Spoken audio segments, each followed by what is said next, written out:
బ్రహ్మపుత్రుని చరిత్ర, త్రిలోక సంచారి చరిత్ర, భూలోకాల సంచారి చరిత్ర, బిందామారారు కన్ని చరిత్రడా.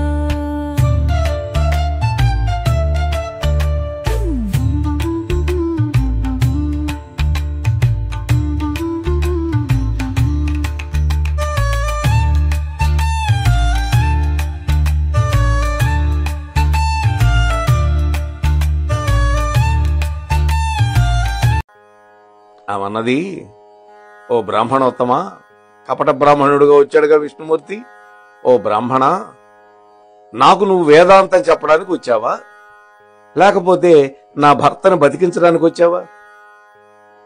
నీ వేదాంత చర్చ వినడానికి నేను ఇక్కడ కూర్చోలేదు అని విష్ణువుని గట్టిగా నిలదీసింది. కాని ఆయన అన్నాడు, అమ్మా, చనిపోయిన వాళ్ళు మళ్ళీ బతకరు.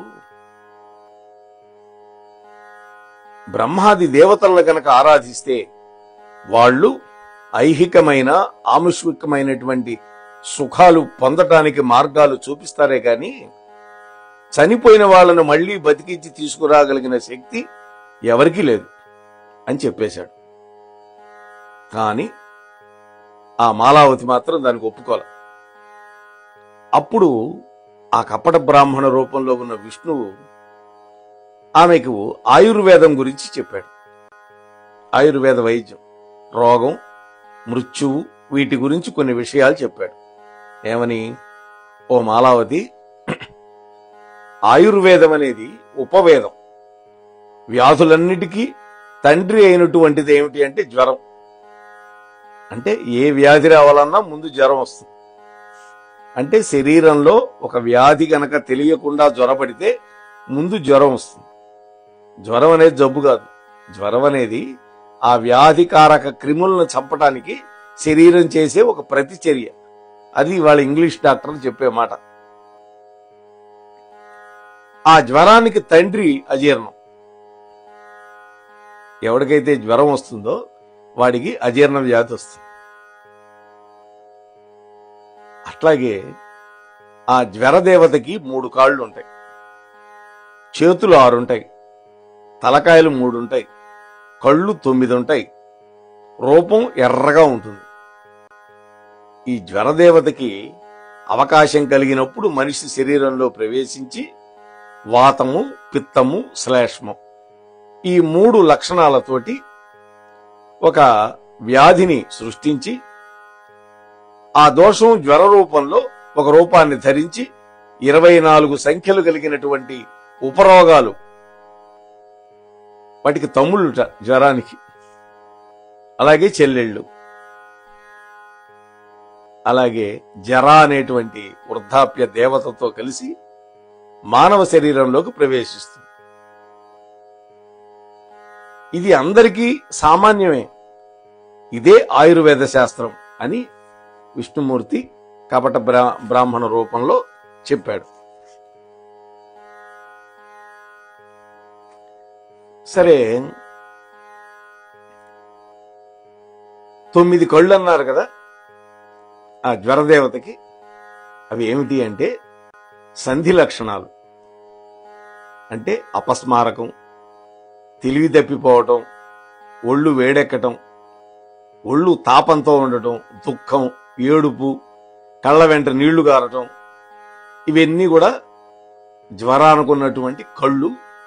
ఇవే ఆ లక్షణాలు. వీటిని రోగ లక్షణాలను కూడా అంటారు. అంటే ఒక్కో రోగంలో ఒక్కో లక్షణం కనపడుతుంది.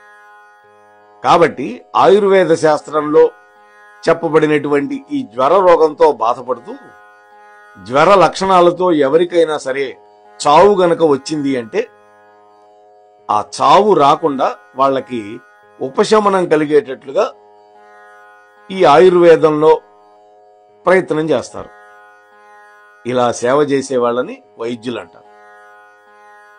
ఆ రోగి ఏ లక్షణాలతో చచ్చిపోతున్నాడో తెలుసుకొని లేదా చావబోతున్నాడో తెలుసుకొని ఆ లక్షణానికి ఉపచారం చేసి దానికి తగిన మందు ఇచ్చి తగ్గిస్తారు. ఇప్పుడు చచ్చిపోయాడు అంటున్నావు కదా నీ భర్త, సరే నేను చెప్పిన ఏ కారణం చేత చచ్చిపోయాడో నువ్వు చెప్పు. ఆ కారణానికి వైద్యం చేసి మళ్లీ బతికించే ప్రయత్నం నేను చేస్తా. నువ్వు ఆ కారణం చెప్పగలవా అని కపట బ్రాహ్మణుడు అడిగాడు. అప్పటికి కూడా ఆవిడని ఇంకా మభ్య పెడదామని చూస్తూ ఉన్నాడు స్వామి. ఆమెం తక్కువదా, అట్లా మోసపోయే అవకాశం లేదు. ఆమె అన్నది, ఓ బ్రాహ్మణోత్తమా, నువ్వు చెప్పినటువంటి రోగాలేవి నా భర్తకు రాలేదు. బ్రాహ్మణుల యొక్క శాపం వల్ల చచ్చిపోయాడు. ఇతడిది అకాల మృత్యు. రోగం వచ్చినప్పుడు ముసలితనం, చావు రెండూ సహజమని నువ్వు అంటున్నావు. అలా నా భర్త సహజంగా అయితే చావల. ఏమైనప్పటికీ వాళ్ళు పెట్టినటువంటి శాపం మాత్రం అప్రతిహతం. నా శాపం కూడా అటువంటిదే. వాళ్ళు పెట్టిన శాపం ఎట్లా అయితే అప్రతిహతమై నా భర్తని బలి తీసుకుందో, నేను పెట్టిన శాపం కూడా సత్యమై తీరుతుంది అని చెప్పి భీషణమైనటువంటి ప్రతిజ్ఞ చేసింది ఆ అమ్మాయి. అప్పుడు విష్ణువు బ్రహ్మతో అన్నాడు, ఓ బ్రహ్మదేవా, లోకం యొక్క క్షేమం కోసమని నువ్వు ఈ చనిపోయినటువంటి వాడిలో ప్రాణాలు ప్రవేశపెట్టక తప్పదు అన్నాడు. చూశారా? అప్పుడు బ్రహ్మదేవుడు దేవతలందరికీ చెప్పాడు, ఈ ఉపపర్వణుడు పూర్వజన్మలో నా యొక్క మానసపుత్రుడు నారదుడే. నేను శపించడం వల్ల 1,00,000 సంవత్సరాల పాటు గంధర్వుడై ఉండాల్సినటువంటి యోగం ఇతడికి ఉన్నది. ఇప్పుడు రెండవ శాపం వల్ల మళ్లీ శూద్ర స్త్రీ యొక్క యోని నుంచి పుడితే అజ్ఞానంతో అవిద్యతోటి అనాగరికుడుగా పుట్టవలసినటువంటి పరిస్థితి వస్తుంది. ఏది? రెండో శాపం వల్ల. 1,00,000 సంవత్సరాల్లో ఇప్పటికి 99,000 సంవత్సరాలు గంధర్వలోకంలో ఉన్నాడు. ఇంకా 1000 సంవత్సరాలు మాత్రమే ఉంది శాప అవధి. ఆ 1000 సంవత్సరాలు భూలోకంలో అజ్ఞానంలో గడపాలి. అయినప్పటికీ అది కాలాంతరంలో ఎలా జరగాలో అలా జరుగుతుంది. అయితే ఈ మాలినీదేవి శాపం పెట్టడం వల్ల ఆమె యొక్క శాపాన్ని ఉపసంహరించుకోవడం అవసరమని కోరడం, ఇవన్నీ కూడా లోక కళ్యాణం కోసమని, లోకంలో భయం లేకుండా ఉండడానికి ఇతడిని మళ్లీ నేను బతికిస్తున్నాను అన్నాడు బ్రహ్మ. చూశారా? అంటే ముగ్గురికి శాపం పెట్టింది ఆమె. అలాగే ఇంకా 1000 ఏళ్లు ఆయన దాసీపుత్రుడుగా ఉండాలి. దాన్ని కూడా లేకుండా చేయటం కోసమని ఏం చేస్తున్నాడు?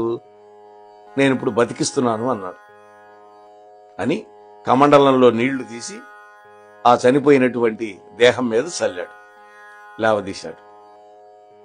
ఉపపర్వణుడు చచ్చి బతికాడు. ఆ విధంగా మాలావతి పట్టుదల చెల్లించుకుంది. ఈ ఉపపర్వణుడు ఆ తర్వాత తన భార్యలతో వెళ్లిపోయి కొంతకాలం సుఖపడ్డాడు. అయితే హరి యొక్క జ్ఞానాన్ని మాత్రం విడిచిపెట్టకుండా శ్రీమన్నారాయణుని ధ్యానించుకుంటూ 1000 సంవత్సరాలు గడిపి ఆ తరువాత శరీరాన్ని విడిచిపెట్టాడు. అంటే బ్రహ్మదేవుడి శాపం ప్రకారం 1,00,000 సంవత్సరాలు పూర్తయింది. అతడి భార్యలందరూ కూడా నారదుడితో పాటు వెళ్లిపోయారు. ఈ కథ అంతా శ్రీమద్భాగవతంలో 7వ స్కంధంలో ఉన్నది, 7వ స్కంధం. ఆ కాలంలో కన్యాకుబ్జము అనేటువంటి రాజ్యాన్ని, ఇప్పుడు కనోజ్ అంటున్నాం, కన్యాకుబ్జం ఆ రోజుల్లో, ద్రుమిళుడు అనేటువంటి ఒక యాదవరాజు పరిపాలిస్తూ ఉన్నాడు. ఆ యాదవరాజు పేరు ద్రుమిళుడు. అతని భార్య పేరు కళావతి. మంచి ఉత్తమురాలు. వాళ్ళకి ఎంతకాలం గడిచినా సంతానం కలగల. ఎన్నో నోములు నోచారు, ఎన్నో వ్రతాలు చేశారు, అయినా కూడా ఏ ఫలితం లేదు.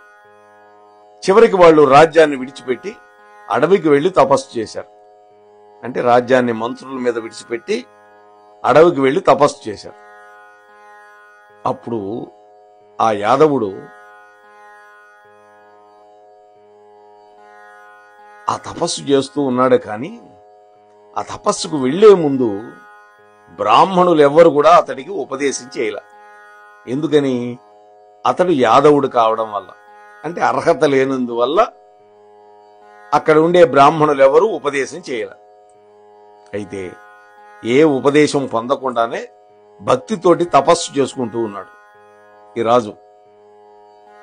అయితే అలా ఉపదేశం లేనందువల్ల కావచ్చు తపస్సు మాత్రం త్వరగా ఫలించల.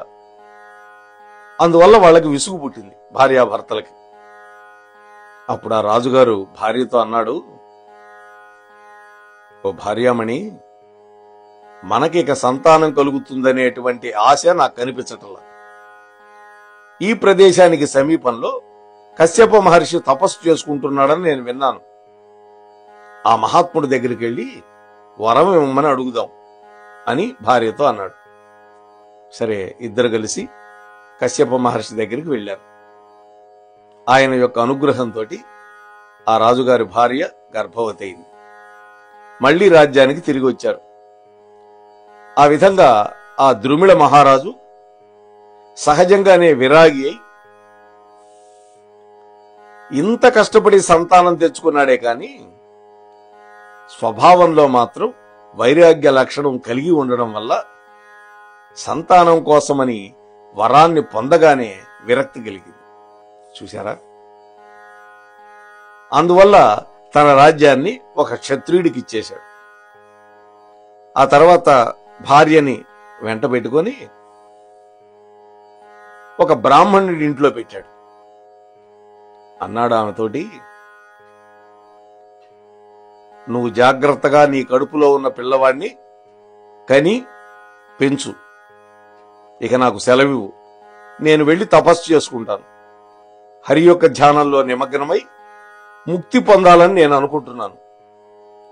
ఈ పుట్టబోయేటటువంటి కుమారుడి యందు నాకు ఎటువంటి మోహబుద్ధి లేదు అని చెప్పి భార్యను ఒప్పించి ఆ బ్రాహ్మణుడి యొక్క ఇంట్లో ఆమెను జాగ్రత్తగా ఉండమని, ఆ బ్రాహ్మణుడు కూడా ఉంచుకోమని చెప్పి వెళ్లిపోయాడు. అలా వెళ్లిపోయిన తర్వాత ఏమైంది? వాస్తవానికి ఒక రాజు భార్య ఆమె, కాని రాజ్యాన్ని క్షత్రుడికి ఇచ్చేసి తాను మాత్రం విరాగి అయి అడవులకు వెళుతూ భార్యని ఒక బ్రాహ్మణుడి ఇంట్లో పెట్టి వెళ్ళాడు. న్యాసంగా జాగ్రత్తగా చూసుకోమని. ఇది కదా అప్పుడేమైందో రేపటి రోజు మళ్ళీ మనం కలుసుకొని కృష్ణమూర్తి యొక్క అనుగ్రహంతో చెప్పుకునే ప్రయత్నం చేద్దాం. అంతవరకు మీ వద్ద సెలవు తీసుకునే మీవే ధర్మవరపు వెంకటరమణ. స్వస్తి.